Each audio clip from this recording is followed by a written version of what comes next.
wake up. I feel cozy, yeah. Can you hold up? Don't need no coffee yet. Got no makeup. How do you look so fine? Bismillahirrahmanirrahim. Assalamualaikum warahmatullahi wabarakatuh. Perkenalkan, nama saya Safira, Prodi Muamalah semester 4. Di sini saya akan menjelaskan tentang pengertian peradilan agama. Langsung saja, pengertian peradilan agama. Peradilan agama adalah peradilan tingkat pertama yang dilaksanakan kekuasaan kehakiman di lingkungan peradilan agama yang berkedudukan di ibu kota kabupaten atau kota. Peradilan agama biasa disingkat PA. Dibentuk dengan keputusan presiden. Peradilan agama adalah peradilan bagi orang-orang yang beragama Islam. Pasal 1 Angka 1 Undang-Undang Nomor 50 Tahun 2009 tentang perubahan kedua atas Undang-Undang Nomor 7 Tahun 1989 tentang peradilan agama. Peradilan agama melaksanakan kekuasaan kehakiman bagi rakyat yang beragama Islam mengenai perkara tertentu. Menurut pasal 49 Undang-Undang Nomor 3 Tahun 2006 tentang perubahan atas Undang-Undang Nomor 7 Tahun 1989 tentang peradilan agama, yang menjadi kewenangan dari peradilan agama adalah perkara dibentuk tingkat pertama antara orang-orang yang beragama Islam dibagi di bidang perkawinan, waris, wasiat, hibah, wakaf, zakat, infak, sedekah, ekonomi. Saya akan menjelaskan tentang tata cara mengajukan perkara di pengadilan agama. Yang pertama yaitu pihak yang berperkara datang ke pengadilan agama dengan membawa surat gugatan atau permohonan. Yang kedua, pihak yang berperkara menghadap petugas meja pertama dan menyerahkan surat gugatan atau permohonan minimal 2 rangkap. Yang ketiga, petugas meja pertama dapat memberikan penjelasan yang dianggap perlu berkenaan dengan perkara yang diajukan dan menaksir panjar biaya perkara yang kemudian ditulis dalam surat kuasa untuk membayar SKUM. Yang keempat, petugas meja pertama menyerahkan kembali surat atau permohonan kepada pihak berperkara disertai dengan surat kuasa untuk membayar SKUM dalam bentuk 3 rangkap.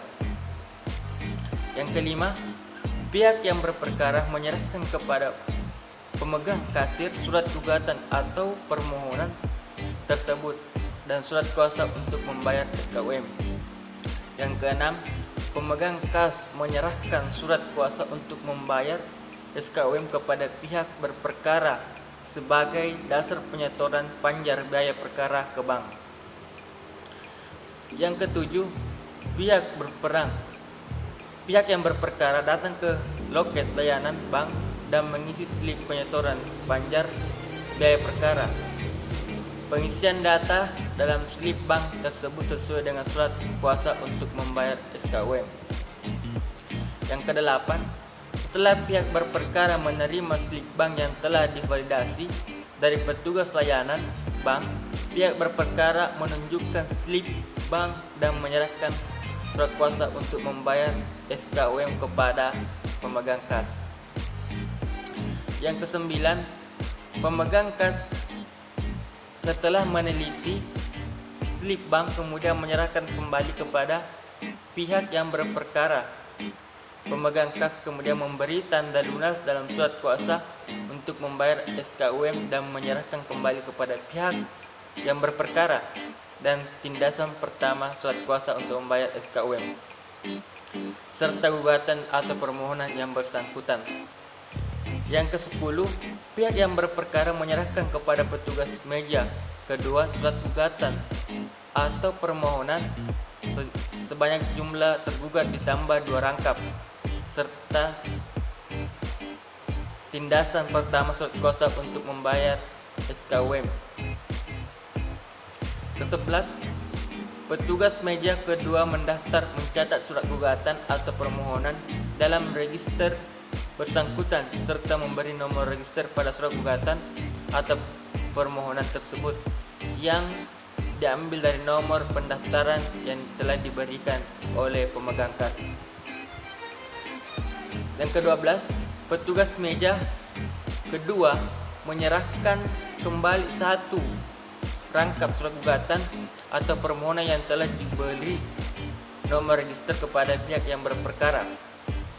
Yang ke-13, petugas meja kedua menyerahkan kembali satu rangkap surat gugatan atau permohonan yang telah diberi nomor register kepada pihak yang berperkara.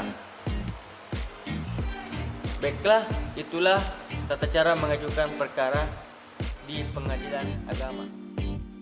Itulah pemaparan dari kami yang berjudul prosedur berperkara pada pengadilan agama, yang dimana saudari saya telah membahas tentang pengertian peradilan agama, dan saya telah menjelaskan tentang proses berperkara pada pengadilan agama. Jika ada kesalahan mohon dimaafkan. Terima kasih.